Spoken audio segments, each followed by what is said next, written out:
Assalamualaikum warahmatullahi wabarakatuh. Selamat pagi menjelang siang dan salam sejahtera untuk kita semua. Terima kasih kepada eh, teman sejawat, teman-teman, baik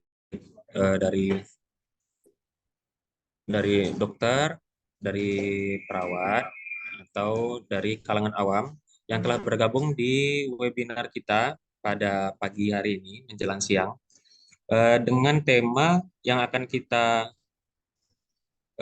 sampaikan adalah how to interpret a head CT scan yang akan dibawakan oleh dokter kita, Dokter Andrea Valentino, spesialis bedah saraf, subspesialis neuroonkologi, dan akan saya memberikan waktu kepada moderator, Dokter Hadian, untuk menjalankan seminar webinar kita pada pagi hari ini. Kepada Dokter Hadian, kami persilahkan waktu dan tempat.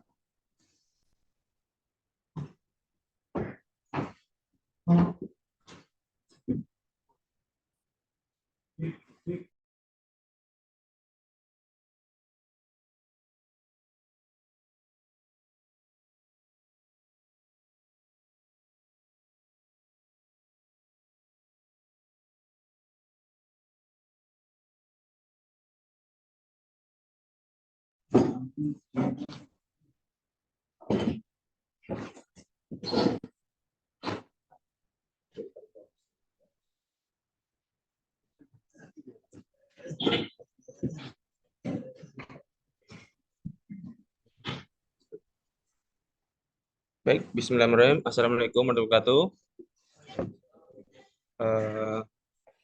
Hari ini kita akan mendengarkan presentasi dari ahli kita, konsultan neuroonkologi bedah saraf, Dr. Andrea Valentino. Selamat pagi, dokter. Baik, untuk hari ini kita akan mempresentasikan yang nantinya akan dibagi menjadi dua sesi. Sesi pertama adalah pemaparan terkait dengan how to interpret CT scan, dan selanjutnya nanti akan dilanjutkan dengan sesi tanya jawab dan sesi diskusi. Untuk tidak memperpanjang waktu, marilah kita berikan kesempatan kepada Dr. Andrea Valentino, spesialis bedah saraf konsultan neuroonkologi. Kepada Dr. Andrea, kita persilakan.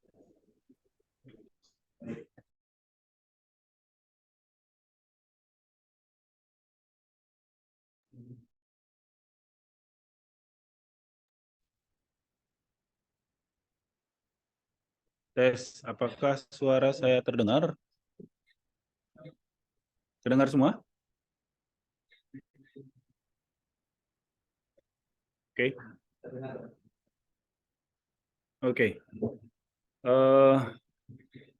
Bersyukur kepada Allah dengan alhamdulillahirabbil alamin. Salawat dan salam kepada Rasulullah dengan Allahumma shalli ala Muhammad wa ala ali Muhammad. Mana Fik? Nggak ada keluar gambarnya. Ada. Sip. Oke. Pada pagi yang mendung ini, udah siang ya, siang yang mendung ini kita akan membicarakan atau saya akan sharing tentang cara menginterpretasikan CT scan kepala. Terutama highlight-nya adalah pada pasien trauma. Tapi nanti akan saya bahas secara keseluruhan dan diperlihatkan beberapa yang lain. Cukup banyak slide-nya, tapi nanti beberapa akan di-skip supaya poinnya dapat. Jadi, acara ini disclaimer dulu disponsori oleh Hetero, salah satu rekanan untuk obat-obat kemoterapi yang alhamdulillah sudah masuk ke BPJS. Jadi pasien-pasien yang mengalami glioblastoma multiforme dan atau anaplastik astrositoma atau glioma yang grade 3 itu tata laksana lanjutan pasca operasinya adalah kemoradiasi, dan alhamdulillah di Indonesia sudah bisa kita lakukan secara full, semuanya ditanggung BPJS, dan kita bisa melakukan sesuai standar internasional. Jadi pasien-pasien yang mengalami GBM itu glioma grade 4, artinya yang paling ganas. Dan kalau kita lanjutkan dengan kemoradiasi, biasanya akan meningkatkan survival rate-nya. Ya, terima kasih kepada Hetero.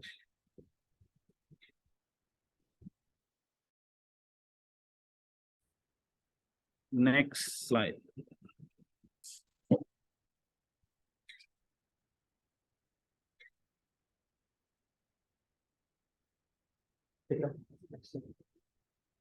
Bentar ya. Dari sini.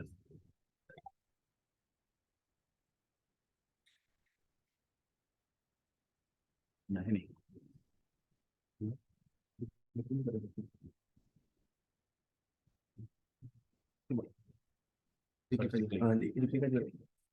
Oke, sebagai latar belakang, jadi membaca CT scan itu sudah banyak sekali yang mengajarkan. Buka di YouTube juga banyak, ya. Ini salah satu slide saya sebenarnya sudah banyak, tapi saya coba bikin slide baru ini dari Gigi Medicine, jadi bisa dibuka.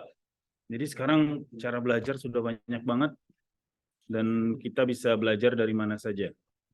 Ya, sebagai latar belakang, kenapa CT scan itu jadi modalitas utama sekarang?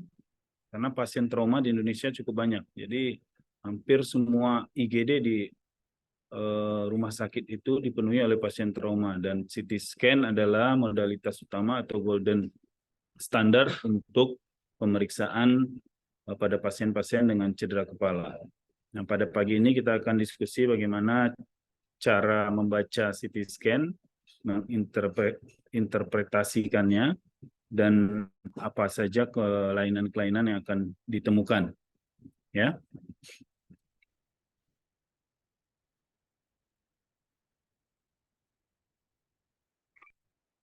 Jadi prinsipnya CT scan itu adalah X-ray yang diambil secara cross-sectional dari tubuh manusia, terserah mau bagian apa.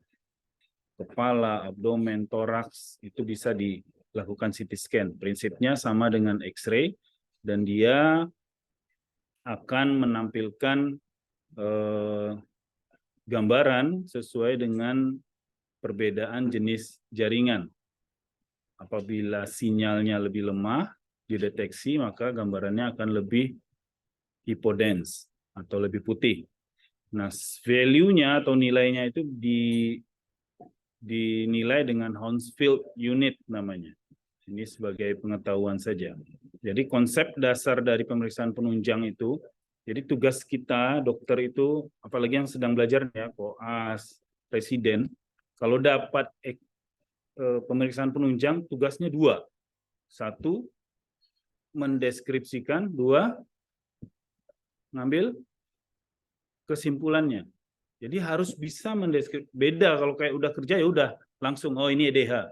Nggak bisa kalau sedang sekolah. Satu, harus bisa deskripsinya, harus tahu. Yang kedua, harus ada simpulannya.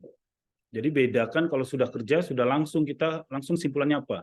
Tapi kalau sedang sekolah harus point by point, seperti ekspertisnya radiolog. Ya, prinsipnya dalam mendeskripsikan, ingat lagi, kalau bicaranya X-ray itu pasti bicara opasitas. Kalau dia lebih putih, namanya radio opak. Lebih hitam, namanya radio lusen. Jadi deskripsinya adalah tampak gambaran bayangan radio opak itu pasti sedang bicara X-ray. Nah, sementara kalau sonografi itu bicaranya echoik. Jadi kalau mendeskripsikan USG, pasti gambar bicaranya adalah tampak gambaran, tampak massa, tampak bayangan hipoechoik, isoechoik, atau pasti dia sedang bicara USG. Sementara CT scan bicaranya densitas. Ingat ya, densitas. Jadi pasti nanti hasil deskripsinya adalah tampak, gambaran, massa, hypodense, isodense, weather, hyperdense. Nah, di otak apa dok bedanya? Paling gampang, yang isodense adalah parenkim yang lebih putih daripada parenkim itu hyperdense namanya. Contohnya apa? Tulang, kalsifikasi, perdarahan akut, sama benda asing seperti metal dan lain-lain. Ya. Sementara yang lebih hitam daripada parenkim disebutnya hypodense. Contohnya apa? LCS, udara yang paling hitam. Ya. Itu prinsip. Jadi kalau sudah tahu prinsip, yang lain jadi mudah. Saya selalu belajar begitu. Mengerti prinsip, jadi nggak lagi menghafal. Jadi kalau mengerti prinsip itu. Nah, sementara kalau MRI bicaranya intensitas, pasti intensitas. Whether dia hyperintens, hypointens, atau isointens. Seperti orang itu sedang bicara MRI. Itu konsep dasar. Ya, dalam imaging. Itu dipegang. Jadi kemanapun pergi, deskripsinya pasti nggak akan jauh dari sana. Tinggal diambil simpulan terakhirnya. Oke, balik lagi ke CT scan, ada namanya Hounsfield unit. Ini ada beberapa. Yang paling rendah itu adalah air. Air itu bukan air ya, udara. Udara yang paling hypointens, yang paling gelap. Sementara yang di atasnya adalah cairan, CSF, white matter itu 20 sampai 30, sementara tulang yang paling tinggi bisa 200 sampai 3000. Ya, makin tinggi Hounsfield unitnya, artinya pas gambarannya makin hyperdense. Artinya densitas jaringannya makin tinggi. Ya kan? Mana yang lebih keras? Tulang atau logam? Logam berarti pasti lebih hyperdense. Ya, segampang itu mengertinya. Ya, jangan terbolak-balik. Jadi yang isodense adalah parenkim. Yang lebih hitam berarti lebih lunak. Apa yang lebih lunak dari parenkim? Cairan, udara. Apa yang lebih keras dari parenkim? Kalsifikasi, tulang, dan perdarahan yang akut. Nah, ini yang gambarannya. Ya. Ini pointer saya kelihatan nggak ya?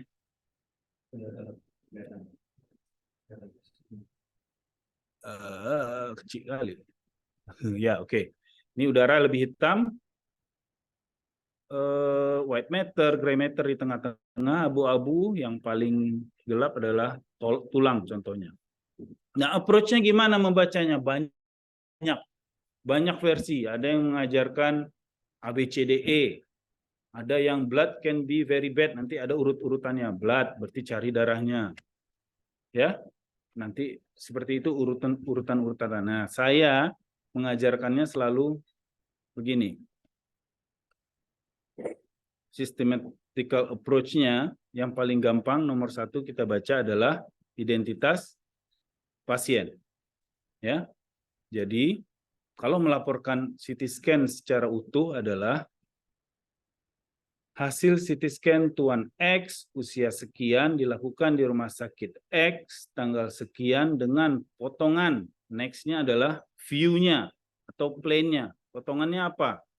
Nah, biasanya pasien trauma langsung dipotong secara aksial. Aksial itu gimana dok? Ini aksial. Ya, aksial tuh gambarannya nanti semua seperti ini. Kalau sagittal semua nanti gambarannya seperti ini.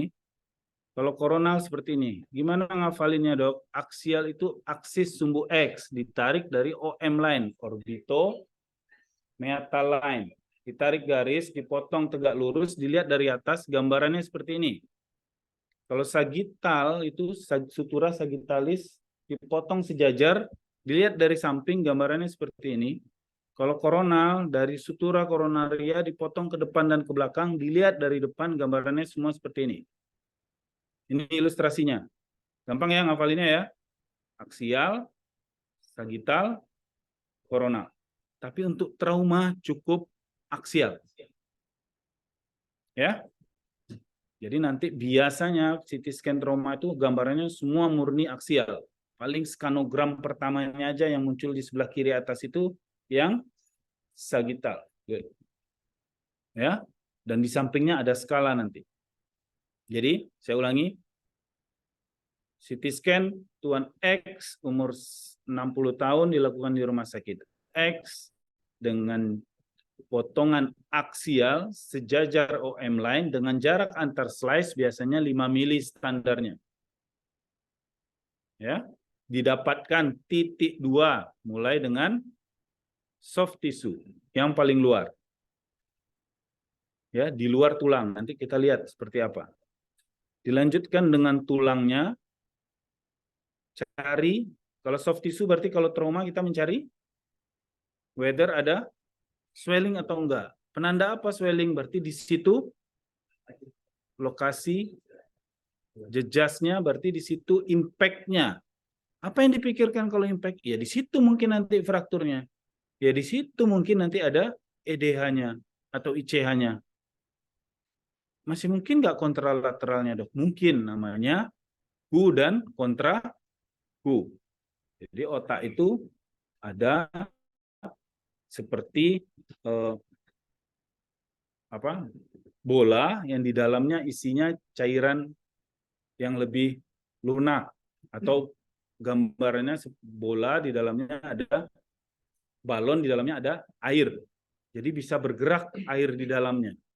Makanya bisa terjadi akselerasi dan deselerasi, bisa menyebabkan lesinya whether Q atau kontra Q, whether di tempat jejasnya atau di kontralateralnya. Ya, itu kepentingannya.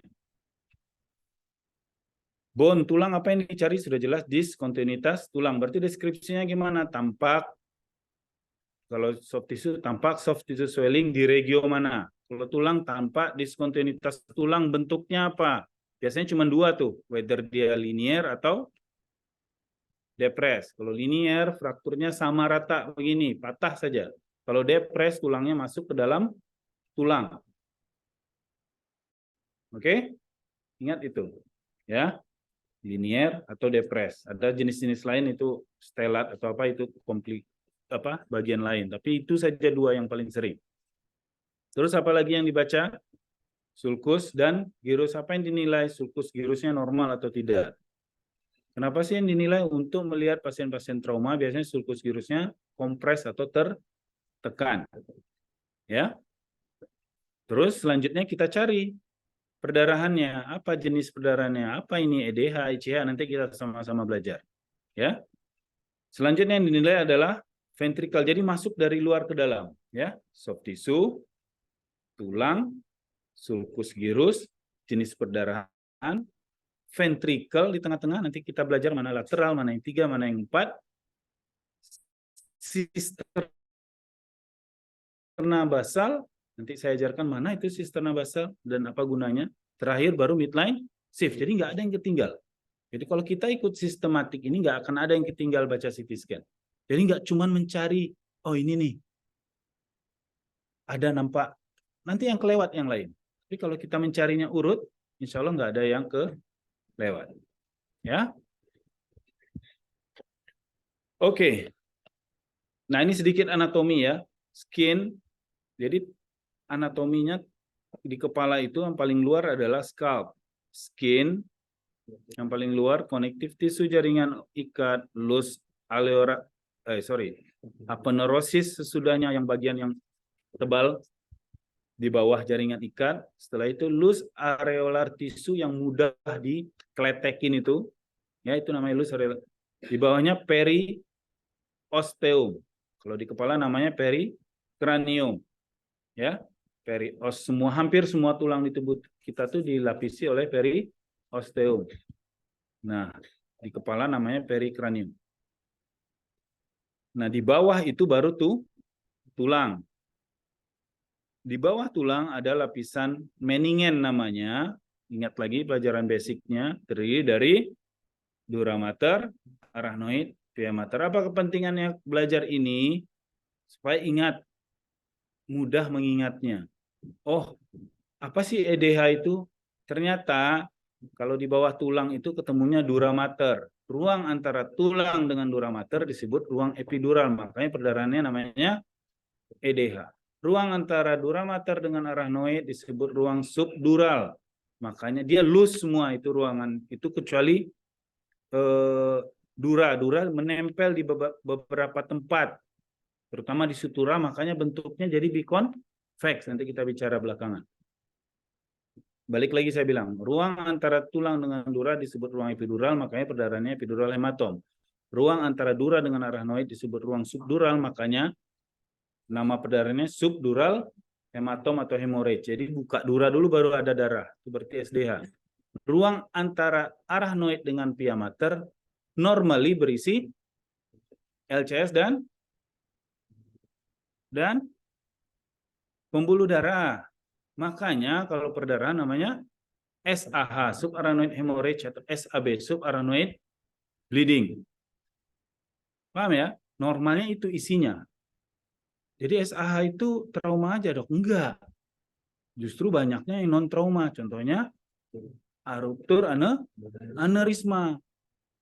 Makanya karena lokasi pembuluh darah itu di subarachnoid, makanya gambarannya SAH. Kecuali dia berdarahnya seperti stroke perdarahan, ICH munculnya karena darahnya di dalam paren. Paham ya? Mudah kan? Mudah jadinya. Nah, sementara di bawah di antara pia mater dengan parenkim itu udah nempel. Ya. Nah, itu anatominya. Nah, ini adalah yang biru ini adalah sutura yang biru ini adalah sinus sagittalis superior. Jangan sampai nggak tahu, sinus itu bukan hanya berisi udara yang di kepala. Ada sinus sagittalis superior ini apa? Pembuluh darah apa? Apa? Vena. Gambarnya aja biru nih. Ya, dia vena besar yang mengambil darah yang alirannya dari semua parenkim ini masuk ke dalam sinus sagittalis superior kalau yang bagian atas. Ya, masuknya ngumpul semua di puncak kepala sini. Ya, di bawah sutura. Di bawah sutura apa? Sagittalis, namanya juga sinus sagittalis superior. Berarti di bawah sutura sagittalis. Ya. Nah, ini kita lihat. Ini tulang, di bawahnya dura mater. Ini yang ada jaring-jaring ini pasti ruang subarachnoid. Di situ posisi pembuluh darah dan LCS. Yang hijau ini adalah pia mater. Ya. Ini yang gerenjel-gerenjel apa, Dok? Yang gerenjel-gerenjelnya memang arachnoid granulatio. Dia masuk di dalam sinus sagittalis superior. Gunanya untuk apa? Gunanya untuk absorpsi LCS. Ya, lihat nih. Allah tuh Maha Besar, dia menunjukkan dengan anatomi ini. Ini kan LCS semua di sini. LCS kan diproduksi di mana? Ya, oleh plexus choroidalis. Ya kan diproduksi kan? Plexus itu juga pembuluh darah kan? Dihasilkanlah dari darah jadi LCS. Kan harus diserap lagi. Sehari semalam produksinya hampir 450 sampai 500 cc. Sementara totally di dalam tubuh kita hanya 150 cc. Jadi ada 3 kali sirkulasi paling enggak. Ya, diserapnya di mana ini? Jadi dari LCS diambil lagi oleh darah. Nah, kalau SDH maaf dari mana ini bridging vein ini yang robek? Lihat ya. Yang biru ini. Ini yang bridging vein.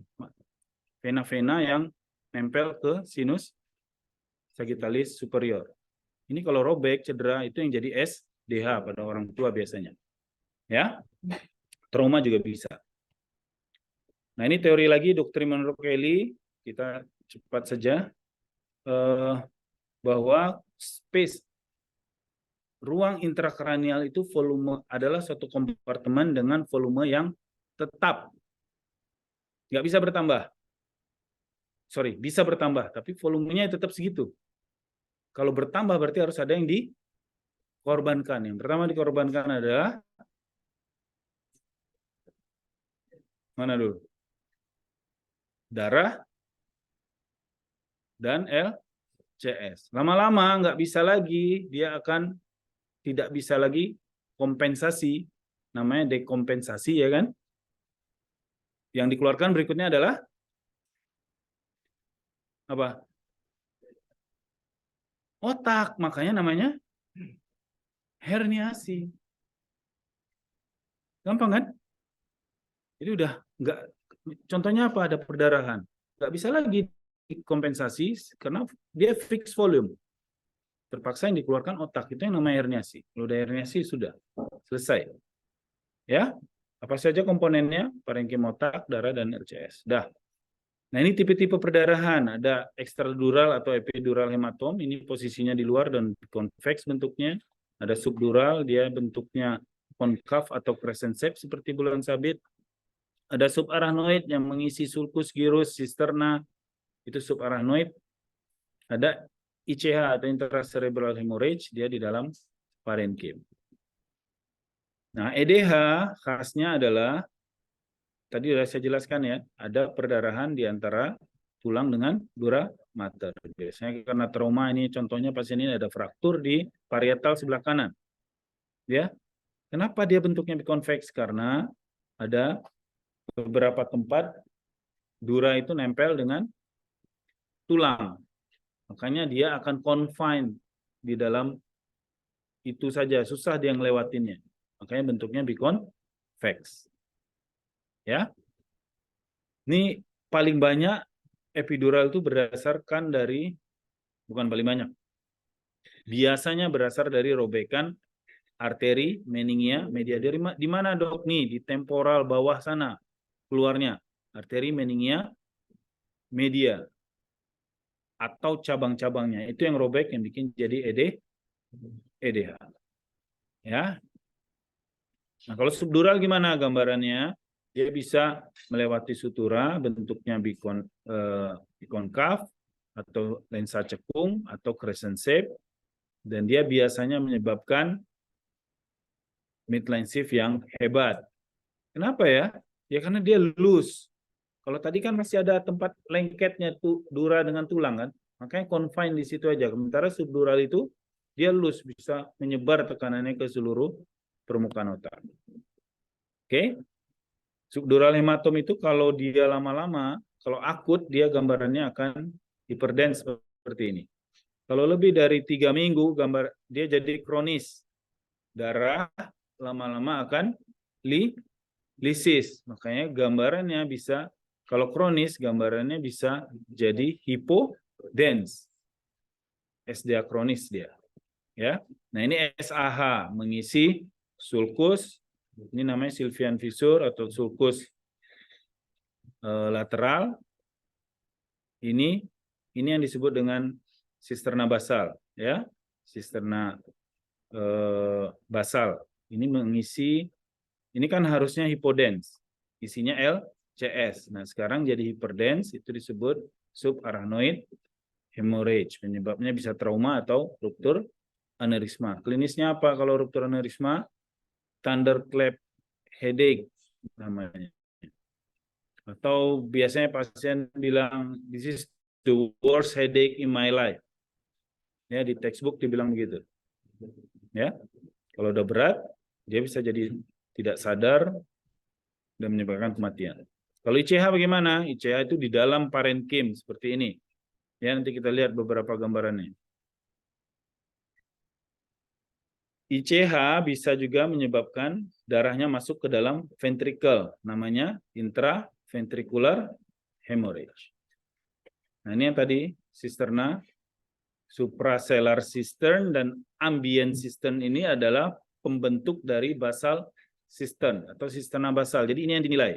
Ada perdarahan nggak? Atau kalau trauma, terkompresi nggak dia? Kalau terkompresi, ketekan atau hilang, itu tandanya diffuse injury. Berarti traumanya hebat. Sampai hilang cisternanya. Cisterna itu apa sih? Cisterna adalah ruang subarachnoid yang melebar. Artinya, harusnya isinya apa? LCS dan pembuluh darah. Berarti gambarannya harusnya, ini yang sekarang hiperdensi harusnya dense karena isinya adalah LCS. Paham ya? Nah, ini yang saya bilang, kenapa dia harus dinilai sulcus dan gyrus? Normalnya sulcus gyrus itu terbuka seperti yang gambar sebelah kiri ini. Kalau dia trauma akan ada penekanan atau kompresi di sulcus gyrus. Ini udem karena pasca trauma. Ada lagi pneumocefalus atau udara di dalam otak. Normalnya ada udara nggak dalam otak? Nggak ada. Kalau ada udara berarti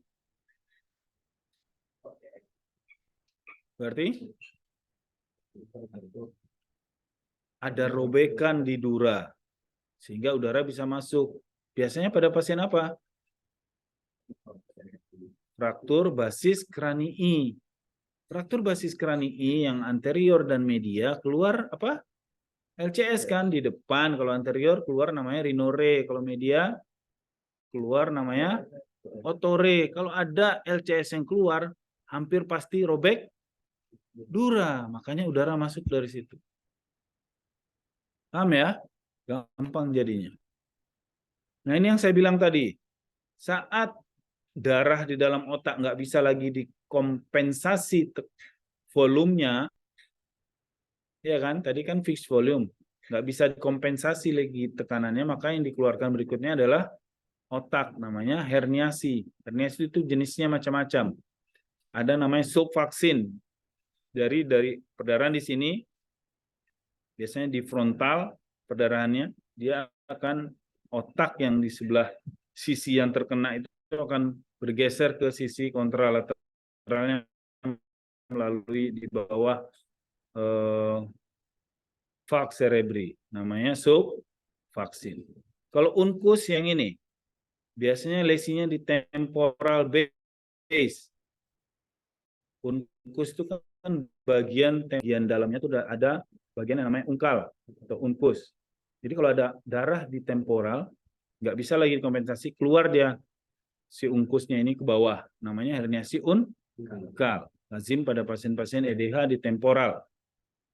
Bisa transkarvarial, ya ini yang prolaps cerebri itu ya, keluar fraktur, keluar dia dari situ.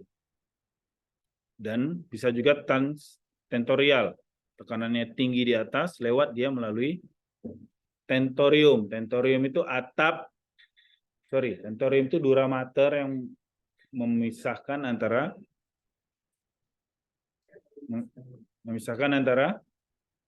apa? Tentorium memisahkan apa? Kalau valve kiri kanan, kalau tentorium atas bawah. Ya kan? Supratentorial dan infratentorial. Ya. Nah, ada lubang kan yang lewat tempat lewatnya batang otak. Nah, di situ kalau dia herniasi sentral atau tentorial itu. Ada juga herniasi tonsilar, jadi tonsilnya turun ke bawah. Tonsil dari cerebellum. Biasanya karena massa yang besar di daerah fossa posterior atau infratentorial. Fossa posterior, infratentorial itu sama, ya, di bawah atau di fossa posterior. Oke, ini contoh tumor meningioma nanti kita bahas. Ini berikutnya ventricle. Ventricle blood can vary. Ventricle kalau membesar namanya ventricomegaly, nama penyakitnya adalah hydrocephalus. Tipenya 2, communicating atau non communicating atau obstruktif. Jadi hydrocephalus adalah definisinya saja. Jadi kalau definisi hafal nggak susah mengingatnya. Ya, hydrocephalus adalah akumulasi cairan LCS berlebih di dalam sistem ventricle. Penyebabnya pasti cuma 3. 1,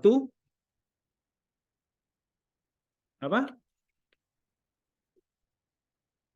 Kenapa dia bisa berlebih? 1, produksinya yang lebih. Ya kan? Contoh pada plexus choroid papilloma, ada tumor di plexus choroidnya. Ya. 2, ada penyumbatan, obstruksi namanya. 3, penyerapan yang terganggu. Berarti cuma 3 itu penyebabnya. Jadi yang hydrocephalus obstruktif berarti cari di mana sumbatannya. Ya, kalau yang hidrosefalusnya karena produksi yang berlebih atau penyerapan yang terganggu, pasti dia komunikan, non obstruktif atau non komunikan. Ya, gampang. Ini gambaran ventricle dilihat dari lateral, jadi bentuknya kayak alien begini. Ini yang frontal horn-nya, ini yang temporal horn-nya, ini yang occipital horn. Horn itu tanduk. Ya, kalau dari atas gambarannya seperti ini. Ini yang frontal, ini kelihatan ya? Kelihatan ya? Ini yang ke temporal, ini yang ke occipital. Ventricle 3 mana dok? Ini yang biru. Ini bisa di zoom nggak? Nggak bisa. Ini yang ventricle 3 yang ini. Yang biru. Yang atas ini namanya foramen Monro. Jadi dari ventricle lateral lewat foramen Monro kiri kanan masuk ke ventricle 3. Ini ya, ventricle 3 cuma satu. Habis itu turun ke bawah melalui aqueductus sylvii ke ventricle 4. Ya. Habis itu baru dialirkan ke seluruh ruang subarachnoid dan ke kanalis spinalis ke bawah melalui 2 foramen, yaitu foramen Luska dan Magendie. Luska yang lateral 2, Magendie yang di tengah 1. Itu anatomikal banget, makanya saya pesan ya kalau mau bisa ya anatomi, selalu balik lagi anatomi. Ya, nggak apa-apa. Sambil jadi ikut saja semua pelatihan apa gitu, diulang-ulang memang lama-lama jadi pasti hafal. Kalau sering dengar, sering diulang-ulang, saya yakin hafal. Kalau mau dibaca semua dari awal pasti susah. Bone tulang tadi saya sudah bilang cari frakturnya. Ini contoh fraktur di tulang yang linier. Nanti kita lihat yang depres seperti apa. Nah, ada lagi nanti teman-teman para dokter akan melihat gambaran seperti ini. Ini namanya 3D facial bone. Yang mana sih dok yang diminta? Enggak semua pasien diminta 3D facial bone. Itu menghabiskan resources rumah sakit. Ya, jadi yang mana atas indikasi? Lihat, ada masalah nggak di tulang-tulang maksilofacialnya. Kalau murni di kranium saja nggak perlu. Kalau pasien ini jelas, orbitanya kena, tulang frontal kanannya kena, nasalnya kena, maksilanya fraktur. Ya, zigomanya juga fraktur. Jadi perlu diminta. Itu kegunaannya nanti adalah untuk rekon ini untuk kepentingan dokter bedah plastik atau kepala leher untuk melakukan rekonstruksi nantinya. Ya. Nah, ini produknya sekelas info, produknya dari Hetero itu nama dagangnya Temotero, isinya adalah temozolomide, ya, dia obat kemoterapi untuk pasien-pasien dengan GBM. Oke. Saya rasa cukup jelas. Kita lihat slide-slide-nya sambil belajar supaya nanti paham. Dok, saya nggak tahu dok mana sih yang pons, mana yang cerebellum. Kalian ambil slide ini, bisa baca sendiri. Ya, slide-nya ada udah disebar-sebar ini, nggak ada masalah. Cari, dok saya nggak tahu mana pons, mana cerebellum, mana ini. Nah ini yang perlu diingat. Kalau dia potongan aksial OM line, lihat ini, slide ini. Kalau kelihatan orbita yang besar utuh seperti ini pasti yang di sini adalah lobus temporal. Pasti di belakangnya ini adalah pons. Kalau ada yang hipoden seperti ini pasti ventricle 4. Belakangnya pasti cerebellum. Jadi ingat aja ini, salah satu kunci dari potongan aksial. Cari bola matanya, oh ini berarti pasti temporal. Ini pons, ini ventricle 4, ini cerebellum. Ya, saya nggak tahu dok frontal temporal yang mana. Nah di slide ini ada masing-masing. Mana yang frontal, batasnya sulcus centralis, belakang ini baru parietal. Mana sih yang sulcus dan gyrus? Sulcus itu yang masuk ke dalam, gyrus itu yang keluar ini. Ya, tonjolannya ini. Sulcus dan gyrus itu pasti isinya LCS. Makanya gambarannya hipodens. Kalau terisi darah namanya SAH. Ya, gampang ya. Pada pasien tua, otak akan mengalami atrofi sehingga akan ada pengurangan volume. Apa yang terjadi? Sulcus dan girusnya bisa melebar, ventrikelnya ikut melebar. Jadi nggak semua ventrikomegali pasien tua kita operasi. Yang mana yang dioperasi? Kalau muncul namanya normal pressure hydrocephalus. Harus ada klinisnya 3. Pelajari klinis NPH. Baru lewat, udah lupa. Dad, apa Dad? NPH klinisnya apa aja? Normal pressure. Nanti ketemu tuh pasiennya, orang tua. 1, gangguan berjalan. Gait disturbance. 2, gangguan memori atau demensia. 3, gangguan urinary. Bisa inkontinensia dia.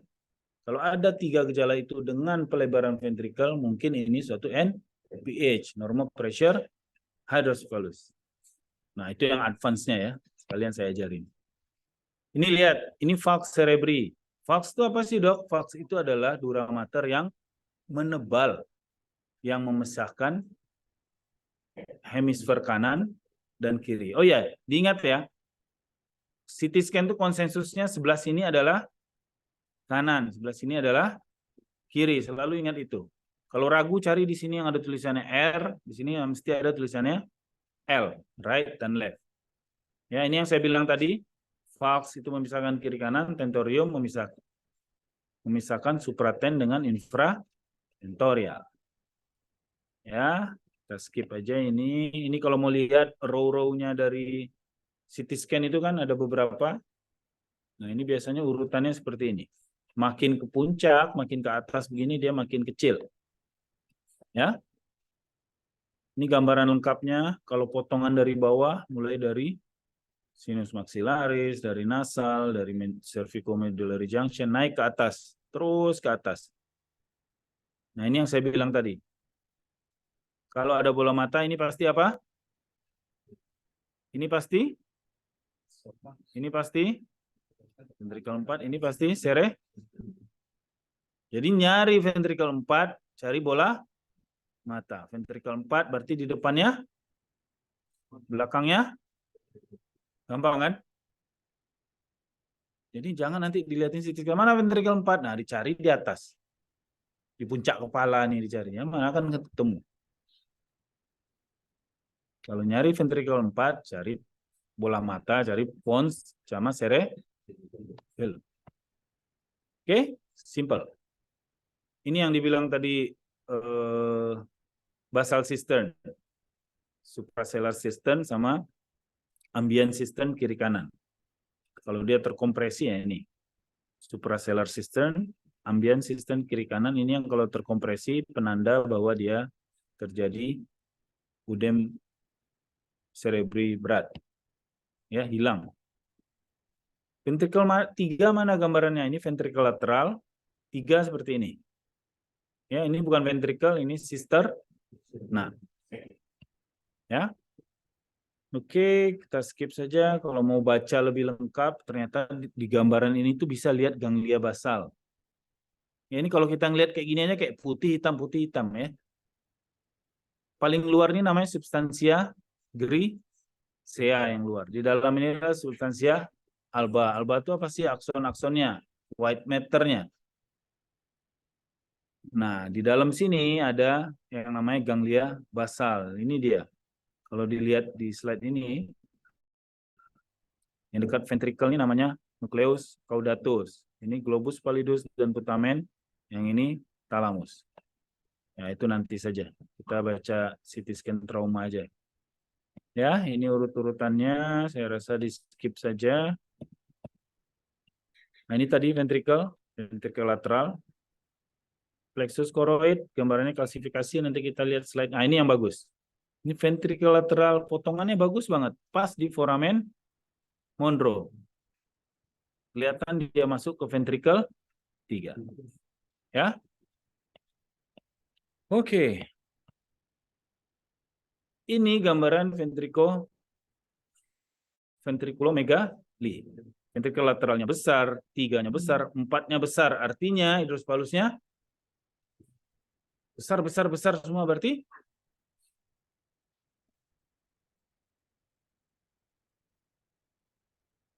besar semua berarti komunikan lah, nyambung semua. Kalau dia non komunikan berarti ada yang menyempit. Contohnya nanti kita lihat massa di cerebellum menekan ventrikel 4. Berarti yang membesar lateral dan gampang tuh belajarnya. Iya kan? Gampang ngambil. Gak ada yang susah ya, Beb. Yang susah tuh kalau nggak mau belajar. Ini sisterna tadi namanya banyak, saya nggak usah sebutkan semua. Ah, ini kalsifikasi normal, jangan ini nanti dibilang ICH, dibilang kontusio. Jadi ada kalsifikasi normal di otak, di ganglia basal. Nanti ada pasien, dok ini kontusio ya dok? Bukan, itu kalsifikasi normal. Kalau kontusio cari di tempat impact-nya di mana, ya? Bisa nggak kontusio juga di tengah? Bisa, nanti itu advance. Nggak usah lah, sekarang dibahas. Nih, contoh lain adalah kalsifikasi dari choroid plexus. Ini normal. Ya. Satu lagi kalsifikasi dari pineal gland. Ya, atau glandula pinealis. Ini normal juga, bukan IVH. Ya, ini juga bukan IVH. Oke? IVH apa tadi? Intraventricular. Nih ya, ini normal nih. Kalsifikasi normal. Nah, blood supply, apa gunanya tahu blood supply? Ini singkat aja, ada sistem anterior, ACA namanya, anterior cerebral artery, MCA, middle cerebral artery, PCA. Jadi ini untuk biasanya berhubungan dengan stroke nanti. Stroke infark akan menyebabkan penyumbatan dan kerusakan di daerah yang distal dari yang infark, ya kan? Kalau distal yang infark, ya berarti tergantung perdarahannya ini, ya sistem mana yang kena. Stroke kan cuma 2, stroke perdarahan atau infark. Ini contohnya. Berarti ini M-nya yang kena, ya ini infark, ini infark, ini infark, ini infark berarti posteriornya yang kena. Ini infark di cerebellum, ini di occipital, ini di cerebellum, ini di occipital, berarti posterior circulation-nya yang tersumbat. Ya, ini juga M-nya yang kena, ini M-nya jelas. Nah, infark tuh ternyata bisa bikin midline shift. Jadi kalian kalau dapat pasien ini dikonsulkan dari neuro, cepat konsul ke bedah saraf. Orang tua kita, paman kita, kakek kita, infark seperti ini harus cepat untuk bisa dilakukan kraniektomi dekompresi bentar. Kita bisa buka tulang besar, buka duranya. Harapannya ini kan shift itu kan tekanan ke dalam. Harapannya dibuka shiftnya berkurang atau hilang. Pasien bisa selamat. Banyak pasien selamat gara-gara kita lakukan dekompresi pada pasien infark. Di sini aja yang agak kurang. Entah kenapa. Mungkin nggak sampai ke kita atau seperti apa. Kurang banyak di sini operasi infark cerebri. Ya, ini lihat infark kan, hilang kan ventrikelnya satu, berarti pasti ada tekanan besar ini tekanan, hilang satu ventrikelnya. Ya, ini masih infark, infark di anterior, infark. Ini old infark, dia bulat-bulat seperti ini, skip saja. Nah, satu lagi stroke perdarahan, gambarannya adalah ICH. Ya, ICH itu bukan intrakranial hematom, ya intracerebral hematom. Jadi ICH itu bisa traumatik atau spontaneous. Kalau spontaneous biasanya karena stroke. Kalau traumatik ya jelas karena trauma. Ya, ini ICH. Ya, ini ganglia basal tuh seperti ini. ICH di ganglia basal, globus pallidus dan putamennya ini yang pasti yang kena. Ini masih ICH. Ini ada rumusnya. Agak susah ngajarinnya secara online gini. Nanti kita lihat di slide berikutnya. Bisa harusnya di slide EDH nanti. Ini masih ICH. Ini juga ICH, ini ICH. Nah, ini ICH karena apa? Mungkin trauma karena dari bone window-nya kelihatan fraktur tulang. Ya. Jadi CT scan trauma itu selalu dua, brain dan bone window. Untuk menilai tulang pakai yang bone window. Jangan pakai brain. Contohnya ini, lihat di pasien ini. Kelihatan nggak frakturnya? Enggak. Tapi di bone window-nya kelihatan. Oke? Ini kayaknya trauma karena ini lihat soft tissue swelling. Bengkak nih soft tissue-nya sebelah sini. Ya? Jawab. Tolong jawab. Ya, next. Ini masih ICH. ICH yang masuk ke dalam ventricle namanya IVH. Jadi ICH-nya masuk ke dalam ventricle namanya IVH. Mengisi ventricle, ini ventricle lateral dan ventricle 3. Ya. Ini ngisi ke ventricle berapa ini tadi? Ventricle 4. Ya. Ini juga masih IVH. Oke.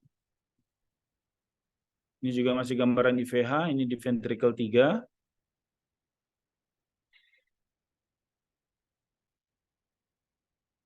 Nah, ini apa? Ini apa tadi? Apa, Alexis? Ya, harusnya warnanya hipo. Sekarang berarti arti namanya? Yes. Gampang kan? Namanya SAH berarti. Segampang itu mengertinya. Ya? Ini apa? Iya. Normal nggak ini? Ada darah. Artinya ini? IVH. Oke? Gampang ya. Ini sekarang saya tanya lagi. Ini adalah sulcus. Ini normal nggak sulcus begini warnanya? Enggak. Ini berarti hyperdense. Berarti isinya darah. Berarti ini SA. Ini normal nggak dalam ventricle ada hyperdense seperti ini? Enggak. Berarti ini darah. Ini adalah IV. Ini SAH. Ini ICH. Ya. Oke. Nah, ini EDH biconvex, ini SDH crescent shape. Yang bisa dihitung itu adalah volumenya itu adalah EDH, ICH atau massa. Ya, untuk trauma ya udah EDH dan ICH bisa dihitung volumenya. Caranya gimana, Dok? Ini lihat. Cari dari seluruh slide itu yang paling besar. Dari yang paling besar ukur jaraknya. Dari sini ke sini pakai kertas, tarik garis ke sini, tandain. Berarti ini adalah dari sini ke sini, jangan termasuk tulang, dari sini ke sini tarik garisnya yang paling lebar, itu adalah lebar. Setelah itu konversikan ke skala. Skala itu garis yang kecil itu biasanya 5 mili, yang garis yang agak besar biasanya 1 cm kan? Jadi jaraknya 5. Konversikan ke sana. Berarti panjangnya berapa, kali lebarnya berapa, tingginya bagaimana? Dok, tinggi cari slide yang paling bawah, cari yang paling atas. Ukur. Jangan dihitung jumlah slice-nya, tapi ukur dari paling bawah ke paling atas. Jadi misalnya kalau slice-nya 7, berarti tingginya 3 cm. Ya kan? Karena jarak antar slice-nya kan 5, berarti dari sini ke sini 5. 1, 1,5, 2, 2,5, 3. Paham ya? Jadi jangan dilihat slice-nya, diukur jaraknya. Nah, jadi nanti udah ketemu, dijadikan senti, panjang kali lebar kali tinggi, bagi 2 itu adalah sentimeter kubik atau cc dari volume perdarahan. Begitu juga ICH. Kalau ICH besar seperti ini. Nah, Ini misalnya yang paling besar, cari panjangnya, yang paling panjang, lebarnya yang paling lebar, tingginya berapa slide-nya, konversi ke senti, panjang kali lebar kali tinggi bagi 2. Itulah volume ICA. Paham ya? Oke. Ini EDH, ini SDH. Ini apa? EDH, ini SDH. Nah, SDH tadi saya udah bilang, ada yang kronis, ada yang akut. Di tengah-tengahnya ada yang subakut. Setelah akut, dia masuk fase subakut, gambaran SDH-nya jadi isodens, sama dengan parenchyma. Makanya, ini lihat, ada midline shift, tapi kok kayak nggak kelihatan ada apa-apa, ini ada SDH di sini. Kalau kronis, dia jadi hipodens. Ya, ini masih SDH kronis. Ini apa? EDH. Good. Dijawab. Ini apa? Sorry, ini apa? Ini EDH mungkin ada SDH-nya. Jadi mungkin ini 2. Karena kenapa? Dia masuk juga ke dalam sulcus gyrus dan kompresinya besar banget. Ya, midline shift-nya hebat banget. Nah, ada abses. Ini tambahan saja, abses itu gambarannya adalah rim enhancement. Jadi kalau dikasih kontras, dia ada gambaran cincin yang menyeliputi absesnya. Ini contoh abses. Kalau meningioma, gambarannya seperti ini. Lihat, ini khasnya meningioma. Sebelum dikasih kontras, lihat di slide ini ya. Ini sebelum dikasih kontras, sepertinya nggak ada apa-apa kan? Ini kalau nggak kita perhatikan, kayak nggak ada apa-apa. Setelah dikasih kontras, lihat, ternyata masanya sebesar ini. Ya, ini khas dari meningioma, enhance dengan kontras. Artinya, masanya banyak pembuluh darah. Karena kontras masuk ke dalam pembuluh darah. Ini gloma, tambahan saja. Khas dari gloma itu adalah mix densitas. Ada yang hipodens, isoden, ada yang hiperdens. Ini tambahan saja. Oke, saya rasa cukup. Nah, ini hidrocephalus. Lihat ya, ventricle normal itu seperti ini. Ini ventricle berapa tadi? Lateral ini? 3 ini apa? 4. Sister. Kalau 4, lihat tadi yang ada matanya. Ini 4 di sini. Ya. Nah, ini contoh hidrocephalus obstruktif. Lihat, ada massa di cerebellum, ventricle 4-nya hilang, makanya membesar ventricle lateral dan ventricle 3. Itulah contoh hidrocephalus obstruktif. Gampang kan? Ini hidrocephalus. Oke. Ini juga sama, ada perdarahan di cerebellum, ventricle 4-nya hilang atau terkompresi, 3-nya melebar, lateralnya melebar. Ini atrofi saja. Nah, ini terakhir gambaran pneumocephalus. Ada udara di dalam otak, namanya pneumocephalus. Kalau dia banyak, ini harus didekompresi. Ini namanya gambarannya Mount Fuji appearance, seperti gunung Fuji. Ini pneumocephalus. Ya. Selesai. Ada pertanyaan? Silakan saya kembalikan ke moderator. Baik, terima kasih banyak Dr. Andrea Valentino, spesialis bedah saraf konsultan neuroonkologi atas pemaparan yang sangat jelas dan mudah dimengerti.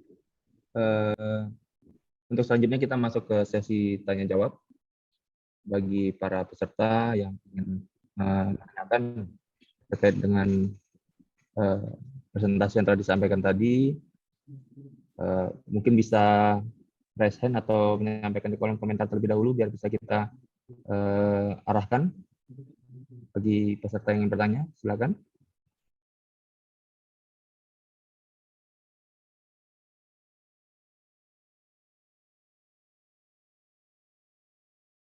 Sepertinya semua sudah mengerti, Dok, terkait dengan presentasi yang telah disampaikan, Dok. Jadi sampai tidak Ngerti ada atau lagi nggak pertanyaan, Dok. ngerti sama sekali? Masih kita tunggu apakah ada yang ingin bertanya terkait dengan pemaparan yang telah disampaikan oleh Dr. Andrea tadi.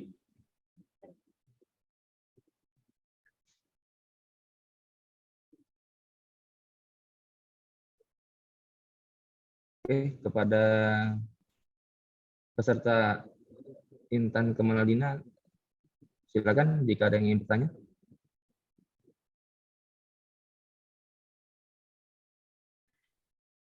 Ya, silakan.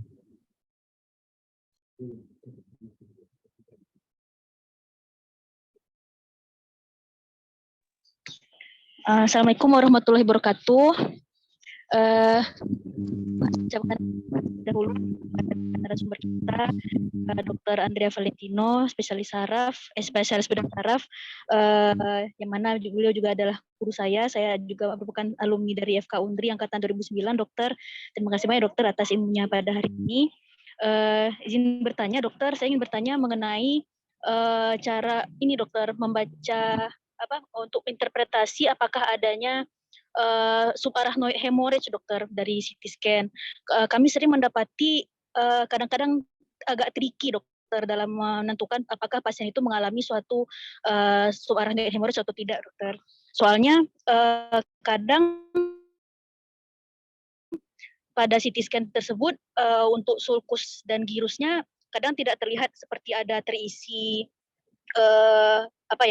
gambaran hipodens dokter, namun nampak seperti valve-nya saja gitu yang tebal dokter. Namun pada klinisnya pasiennya ada nyeri kepala begitu dokter. Apakah mungkin mohon dok ya tips dan triknya dokter dalam untuk menentukan dan untuk kita lebih yakin lagi apakah pasien tersebut memang mengalami subarachnoid hemorrhage baik yang trauma maupun non trauma dokter. Kemudian pertanyaan satu lagi dokter, saya ingin mohon informasi dan dokter bimbingan lebih lanjut dokter mengenai subdural hygroma dokter. Subdural hygroma itu dari yang kami ketahui gambarannya sering tampak seperti gambaran hipodens dokter ya di area subdural.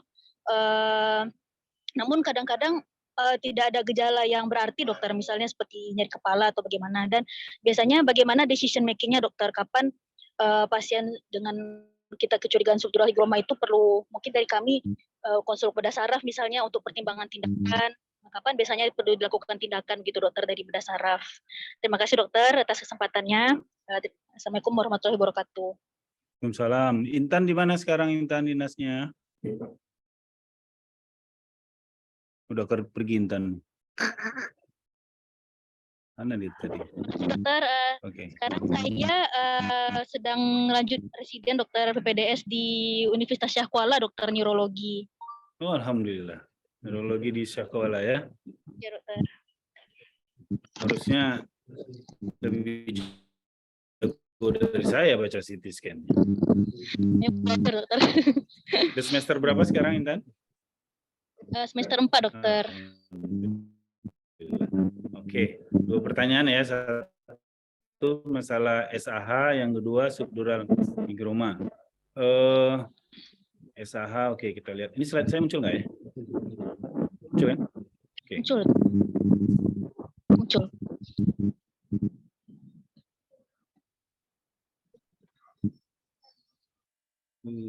Baik.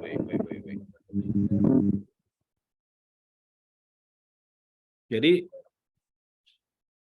kalau kita ketemu pasien dengan subarachnoid hemorrhage, membedakan benar nggak sih ini subarachnoid hemorrhage atau enggak? Subarachnoid hemorrhage itu kan dua penyebabnya, whether dia trauma atau spontaneous. Ya, kalau trauma jelas penyebabnya trauma, kita tinggal lihat mengisi nggak sulcus girus atau cisternanya. Yang kedua adalah yang spontan. Yang spontan biasanya aneurysma rupture. Jadi Intan dan teman-teman yang lain, nah ini mau nggak mau harus belajar anatominya kalau mau tahu sisterna itu yang mana saja. Jadi bisa dilihat sisterna itu banyak sekali, ya jenisnya, nama-namanya dan lokasinya. Jadi tinggal dilihat saja yang harusnya dia hipodens. Kalau ada hyperdens itu berarti dia SAH. Mengisi sulcus juga seperti itu. Ya. Nah, tadi Intan bilang seperti gambaran tebal saja di valve ya. Nah, itu biasanya dua kemungkinannya. Apakah dia SAH atau dia subdural di valve-nya. Jadi memang agak sulit itu membedakan kalau dia hanya tebal di valve. Ini beneran subdural atau subarachnoid. Karena kan valve-nya sendiri udah tebal. Ya, biasanya kelihatan dok kok kayak ada putih lagi ya dok di pinggir kiri kanannya. Tapi kalau dia tebal banget, biasanya itu subdural di valve. Biasanya kita nggak apa-apain. Apalagi kalau nggak ada efek massa. Tapi kalau dia tipis aja itu masih mungkin subarachnoid. Dan lihat, biasanya kalau subarachnoid itu dia masuk ke dalam sulcus. Itu mungkin yang pertama. Yang kedua tadi subdural hygroma. Nah, subdural hygroma itu theoretically dia tidak dioperasi. Ya. Baca nanti di Handbook of Neurosurgery itu ada tipe-tipe subdural hygroma. Ya. Ada 4 tipe kalau nggak salah. Jadi mostly dia adalah variasi normal. Kapan dia dioperasi? Kalau ada 1 efek klinis, 2 efek massa yang menyebabkan kelainan klinis. Jadi konsepnya kalau dokter bedah saraf itu harusnya tidak ngobatin CT scan. Kita nggak ngobatin CT scan. Yang kita obati adalah pasien. Semua dokter bedah harusnya begitu. Kita nggak ngobatin gambar X-ray, kita nggak ngobatin USG, kita nggak ngobatin MRI. Yang kita obati adalah pasien. Jadi kembali lagi ke klinis. Begitu juga dengan pasien subdural hygroma. Ya, beberapa pasien saya operasi. Kita pasang misalnya dia biasanya saya observe subdural hygroma pada anak kok segini ragu ya, klinisnya memang kadang ada kejang, ada sakit kepala lah atau muntah sesekali, ada TIK. Oke, saya observasi ya Bu, 2 sebulan lagi kita CT scan ulang. Lihat bertambah atau tidak. Oh, masih enggak nih Bu. Oke, 2 bulan lagi kita CT scan. Kalau ternyata bertambah dan klinisnya bertambah, saya operasi. Saya tinggal pasang subdural shunt. Jadi dari subdural kita shunting ke peritoneum. Dengan harapan mengurangi tekanan yang disebabkan oleh subdural hygromanya. Nah, ini agak advance sedikit ya, tapi nggak apa-apa. Jadi konsepnya adalah kita nggak ngobatin CT scan. Balik lagi ke klinis. Kalau memang klinisnya ada dan cenderung perburukan, kita operasi. Mudah-mudahan menjawab ya Intan ya. Oke. Baik, terima kasih dokter. Ini ada satu pertanyaan lagi dari satu peserta terkait bagaimana cara membedakan klasifikasi yang normal dok dan klasifikasi yang patologis pada CT scan yang aksial dokter. Mungkin bisa langsung dijawab dokter. Klasifikasi, oke. Kalau ada yang punya CT scan boleh di-share ya di chat, itu bisa kan? Kalau mau konsultasi langsung boleh. Dok, saya bingung ini apa ya gitu. Apa-apa. Jadi kalsifikasi normal balik lagi, yang bisa calcified itu adalah mostly adalah pembuluh darah kan?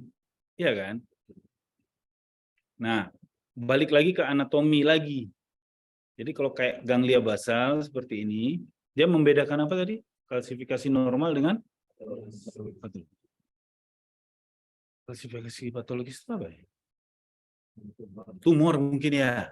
Oke. Jadi normal, kalau klasifikasi normal seperti ini gambarannya. Sudah saya lihatkan ya, ini contohnya di ganglia basal, di plexus choroid. Nah, berarti kalau dia patologis, berarti dia tidak di tempatnya. Contohnya mungkin tulangnya yang calcified. Namanya hiperostosis, tulangnya menebal. Jadi tinggal lihat gambaran tulangnya, cari bone window-nya, menebal dia berarti kalsifikasinya atau tulangnya mengalami hiperostosis. Atau, saya belum pernah ketemu sih, tapi ada pasiennya mungkin tumor di plexus Oke, koroid, plexus koroid, tapi biasanya efeknya hidrocephalus jarang tidak menyebabkan kalsifikasi abnormal. Ya. Jadi kalau kalsifikasi itu biasanya variasi normal dari pembuluh darah, tapi kalau tulangnya mengalami hiperostosis itu berarti patologis. Itu aja mungkin. Ada lagi? Baik, sangat jelas, Dok. Apakah ada lagi dari peserta yang ingin menanyakan?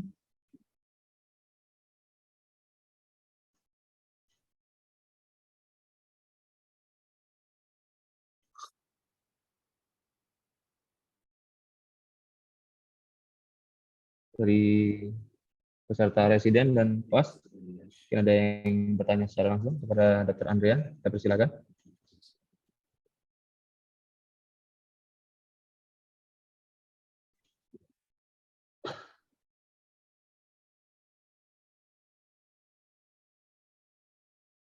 Sudah tidak ada, Dokter, untuk saat ini yang ingin bertanya lagi. Ya, kita tutup saja. Ya, baik, Dokter. Mohon izin, terima kasih kita ucapkan kepada Dr. Andrea Valentino, spesialis bedah konsultan neuroonkologi, atas presentasi yang telah disampaikan. Sebelumnya marilah kita tutup webinar VCT Virtual Surgery Update kali ini dengan doa kafaratul majelis. Subhanakallahumma wa bihamdika asyhadu an la ilaha illa anta astaghfiruka wa atubu ilaik. Mohon maaf jika terdapat kesalahan dan kekurangan. Saya tutup. Wabillahi taufiq wal hidayah. Assalamualaikum warahmatullahi wabarakatuh. Waalaikumsalam. Enggak foto dulu ya? Oh, udah terlambat. Boleh, Dok, kita foto bersama, Dok. Semuanya Pada kabur. boleh on cam ya.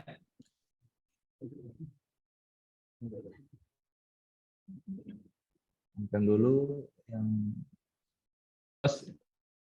Dr. Fikra bisa standby untuk di capture.